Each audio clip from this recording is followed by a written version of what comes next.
அனைவருக்கும் வணக்கம். மீண்டும் தமிழகத்தின் ஆட்சியை பிடிக்க எத்தனிக்கிற திராவிட முன்னேற்றக் கழகம் கடந்த 5 ஆண்டுகளில் கிட்டத்தட்ட 500க்கும் மேற்பட்ட வாக்குறுதிகளை சொன்னார்கள். முதல் கையெழுத்தாக டாஸ்மாக் ஒழிக்கப்படும் என்று சொன்னார்கள். காபந்து முதலமைச்சரும் அவரது சகோதரியுமான கனிமொழி அவர்கள் நீலி கண்ணீர் வடித்தார். எங்கு பார்த்தாலும் டாஸ்மாக் இருப்பதாகவும் அதனால் இளம் விதவைகள் அதிகரிப்பதாகவும் சொன்னார். ஆனால் அதை பற்றி கிஞ்சித்தும் ஆட்சிக்கு வந்த பிறகு கவலைப்படவில்லை. இன்னும் கூடுதலாக டாஸ்மாக் திறக்கப்பட்டது.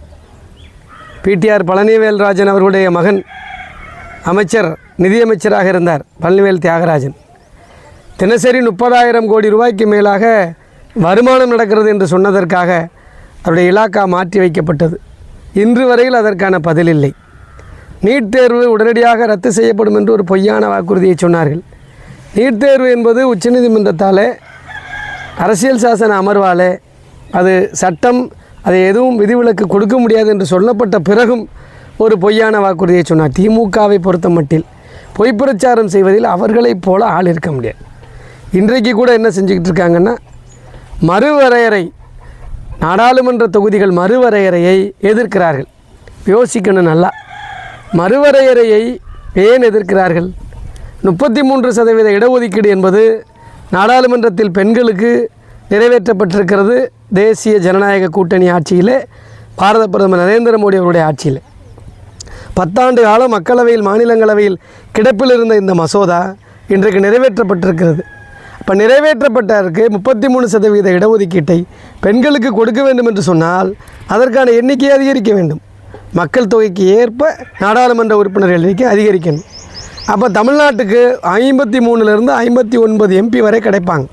இப்போ ஒரு 19 எம்பிக்கள் தமிழ்நாட்டினுடைய பிரதிநிதிகளாக நாடாளுமன்றத்தில் அவருடைய குரல் ஒலிப்பது சரியா, இல்லை அதை எதிர்க்கிறது சரியா? பொதுவாக தேர்தல் நேரத்தில் திமுக தலைவரும் அதை சார்ந்த கூட்டணி கட்சிகளும் இதை எதிர்க்கிறார்கள். இப்போ ஊபியில் நிறைய பேர் மக்கள் தொகை இருப்பதாலே அங்கே எண்ணிக்கை கூட 6 கோடி 7 கோடிக்குள்ளே இருக்கக்கூடிய மக்கள் தொகையால் தமிழகத்தில் அதனுடைய எண்ணிக்கை நமக்கு குறைவு. பரவாயில்ல, அப்படி இருந்தாலும் கூட நமக்கு ஒரு 19 எம்பிக்கள் கூட இருக்கிறார்கள். அப்போ 19 பெண்கள் அங்கே பிரதிநிதித்துவம் கிடைக்கும். இதை பொதுவாக மோடி அவர்கள் தென்னிந்தியாவினுடைய குரல் வலையை நெருக்குகிறார் என்று இந்த எலெக்ஷன் நேரத்தில் பேசுகிறார். அப்போ தமிழ்நாட்டில் அவர் சொன்ன 500 வாக்குறுதிக்கு எந்த பதிலும் இல்லை. மோடியையும் தேசிய ஜனநாயக கூட்டணியையும் டெல்லியையும் மட்டும் விமர்சிக்கிறது மட்டும்தான் ஸ்டாலின் அவர்களுடைய வேலையாக இருக்குது. டாஸ்மாக் கையெழுத்து ஒன்றும் இல்லை, மறந்தாச்சு. அனிதாவை வச்சு நீட் தேர்வு நாடகம் என்ன செய்ய முடியும்? நீட் தேர்வுக்கு என்ன செய்ய முடியும்? ஆனால் எடப்பாடியார் தான் கிராமப்புற மாணவர்களுக்காக 7.5% இடஒதுக்கீட்டை கொடுத்த உத்தம தலைவர் எடப்பாடியார். இன்றைக்கு அந்த இடஒதுக்கீட்டில் தான் பல்வேறு மாணவர்கள் என்ன செய்கிறாங்க? மெடிக்கல் காலேஜுக்கு போகிறாங்க. ஒரே ஆட்சியில் ஒரே முறை 13 மருத்துவக் கல்லூரி திறக்கப்பட்டால் அது எடப்பாடியார் ஆட்சியில் தான் திறந்தாங்க. KN நேரு இன்றைக்கு 2000 கோடி ரூபாய் அளவுக்கு ஊழல் செய்திருக்கிறார். அமலாக்கத்துறையினுடைய பார்வையில் இருக்கிறார், நீதிமன்றத்துடைய பார்வையில் இருக்கிறார். சென்னையில் பெரும் வெள்ளத்தில் 4000 கோடி பேக்கேஜ் என்னாச்சுன்னே தெரியல. ஒழுகிற வெள்ளத்தை கொடுத்தாங்க பொங்கல் பரிசு தொகையா. இப்படி எண்ணற்ற அவர்களுடைய ஊழலை சொல்லிக்கொண்டே செல்லலாம். அத்தனை 1000 கோடி ரூபாய் ஊழல். இன்றைக்கும் தேர்தலிலே வாக்காளர்களுக்கு எவ்வளவு பணம் கொடுத்தாவது விலைக்கு வாங்க வேண்டும், மீண்டும் திமுக ஜெயிக்கணுங்கிறதுக்காக அவர்கள் அனைத்து வேலையும் செய்து கொண்டிருக்கிறார்கள். ஆகவே மக்கள் தான் வெளிப்படையணும். சட்டமன்றத்தை ஆளக்கூடிய கட்சி மீண்டும் விலைக்கு வாங்கி கொண்டு வந்து விடலாம் என்று நினைத்தால் நாளை இந்த சமுதாயத்தில் பாதுகாப்போடு பயணிக்க முடியாது. அண்ணா பல்கலைக்கழக மாணவியினுடைய பாலியல் ரீதியான தாக்குதல், திருப்புவனத்தில் காவலாளி அஜித்குமார் மரணம், lockup death, custody death, police அவ்வளவு தூரம் கண்ட்ரோலை இழந்து, உள்துறை அமைச்சராக இருக்கக்கூடிய முதலமைச்சருடைய கண்ட்ரோலை இழந்து போலீஸ் செயல்படுது. எங்கு பார்த்தாலும் காவல்துறையுடைய அராஜகம், அடித்தட்டு மக்களை அடித்தது, மிரட்டுவது, அவர்களை லாக்கப்பில் வச்சு அடிக்கிறது, பனைமரத் தொழிலாளியை துப்பாக்கியில் சுடுவது என்று அவர்களுடைய வேலைகள் அத்துமீறல்களாக மாறியிருக்கிறது. இப்படி எல்லா விஷயத்திலையும் சொல்லிக்கொண்டே செல்லலாம். கார் ரேஸ் நடத்தி 5 பேர், ஏர் ஷோ ரேஸ் நடத்தி 5 பேர் செத்து போனாங்க.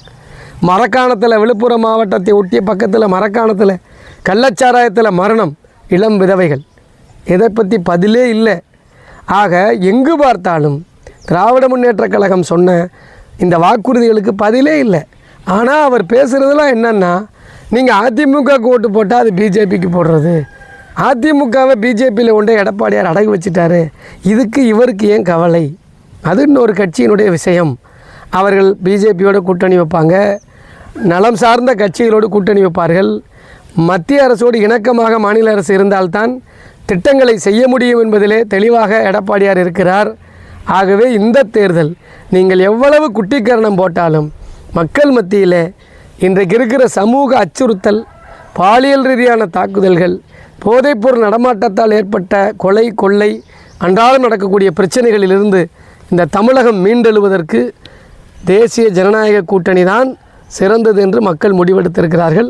நான் திரும்ப திரும்ப சொல்கிறேன், தேசிய ஜனநாயக கூட்டணி கட்சிகள் கடந்த நாடாளுமன்றத்திலும் 2021 பெற்ற வாக்கு எண்ணிக்கையை அரித்மெட்டிக்காக கூட்டி பார்க்கிற பொழுது 45% விழுக்காடு தொடர்ந்து கிடைக்கிறது. அதை யாரும் மாற்ற முடியாது. நீங்கள் எந்த சூழ்நிலையிலும் தமிழக வரலாற்றில் 4 அணிகளாக தேர்தல் களத்தை சந்தித்த காலகட்டங்களிலே புரட்சித் தலைவி அம்மா அவர்களுடைய காலம் இருந்தது. அன்றைக்கும் அம்மா அவர்கள் தான் வென்றிருக்கிறார்கள். இன்றைக்கும் அனைத்து இந்திய அண்ணா திராவிட முன்னேற்றக் கழகத்தின் தலைமையிலான தேசிய ஜனநாயக கூட்டணி தான் ஜெயிக்கும். அதில் மாற்று கருத்தே இல்லை. நிச்சயமாக 130 இடங்களை பெற்று ஆட்சி அமைக்கும். இது எதற்காக நாம் இப்படி நினைவூட்டுகிறோம் என்று சொன்னால், இலங்கை தமிழர்கள் படுகொலையாக இருக்கட்டும், கச்சத்தீவை விற்றதாக இருக்கட்டும், தாரை வார்த்து கொடுத்ததாக இருக்கட்டும், எல்லா விதமான செயல்பாடுகளிலும் இன்றைக்கு திமுக பொய் பிரச்சாரத்தை முன்னெடுக்கிறது. அனைத்து இந்திய அண்ணா திராவிட முன்னேற்றக் கழகம் என்றைக்கும் பொய் பிரச்சாரத்தை முன்னெடுப்பதில்லை. நியாயமான மக்கள் விஷயங்களை தொடர்ந்து செய்யக்கூடிய ஒரு பேர் இயக்கம், தமிழகத்தை நீண்ட நெடுங்காலம் ஆண்ட இயக்கம். நிச்சயமாக இந்த முறை விவசாயி புரட்சித் தமிழர் எடப்பாடியாருடைய ஆட்சி மலரும். அடுக்கடுக்கான ஊழல்களை நாம் சொல்லிக்கொண்டே செல்லலாம். கூட்டுறவுத்துறை அமைச்சராக இருக்கட்டும், கல்வி அமைச்சராக இருக்கட்டும், எங்கு பார்த்தாலும் நீங்கள் ஆங்கிலத்தை பற்றி இவர்கள் பேசுகிறார்கள், இந்தி திணிப்பை பற்றி பேசுகிறார்களே. திமுகவில் இருக்கக்கூடிய ஒவ்வொரு எம்பியும் ஹிந்தி பேசுகிறாங்க. திமுக எம்பியினுடைய குடும்பங்கள், எம்எல்ஏ குடும்பங்கள் அனைத்து பிள்ளைகளும் சிபிஎஸ்சி ஸ்கூலில் படிக்கிறாங்க. தமிழகத்திலேயே அதிகமான மெட்ரிகுலேஷன் பள்ளியும் சிபிஎஸ்சி பள்ளியும் அனுமதித்தது எந்த காலத்திலேனா திமுக சர்க்கார் காலத்தில் தான். இதெல்லாம் அவங்க சொன்னால் புட்டு வைக்க முடியும். அவ்வளவு தூரம் அவர்களுடைய பொய் பிரச்சாரங்கள், பொய் பிரச்சாரத்தில் மிகுந்த கரை தேர்ந்தவர்கள். அதனால தான் இன்றைக்கு தமிழகத்தில் அவருடைய பிரச்சாரத்தை வைத்தும் பணத்தை வைத்தும் எப்படியாவது ஆட்சிக்கு வரலாம் என்று எத்தனிக்கிறார்கள். ஆகவே இந்த திமுக ஆட்சி தூக்கி எறியப்படக்கூடிய காலம் வந்திருக்கிறது. மக்கள் கிராமங்களில் பெண்கள் குழந்தைகள் கேட்டால் சொல்கிறாங்க, ஏமா யார் ஆட்சியிலாமல் இவ்வளவு கொலை? எங்கு பார்த்தால் நேற்று கூட ஒரு தனியாக இருந்த பெண்ணை சிவகங்கை கீழே கண்டனியில் குத்தி கொன்றிருக்கிறார்கள். ஒரு ஆசிரியையை கணவர் அரசு பள்ளியிலேயே நேற்றைய தினம் போய் வெட்டி கொள்கிறார். அப்போ எந்த அளவிற்கு இங்கே பாதுகாப்பு என்பது இருக்கிறது என்பதை மக்கள் தெளிவாக தெரிஞ்சிருக்காங்க. அம்மா ஆட்சி இருந்தால் இப்படிலாம் இருக்குமான்னு கேட்குற அளவுக்கு வந்திருக்காங்க. ஆகவே மக்கள் மனதில் நீங்காத இடம்பெற்றிருக்கிற புரட்சித் தலைவர் எம்ஜிஆர், பொன்மனச்செம்மல் புரட்சித் தலைவர் எம்ஜிஆர், புரட்சித் தலைவி அம்மாவுடைய ஆட்சியை தெளிவாக சிறப்பாக செய்த குடிமராமத்து நாயகன் புரட்சித் தமிழர் எடப்பாடியார் ஆட்சி மீண்டும் வரும்.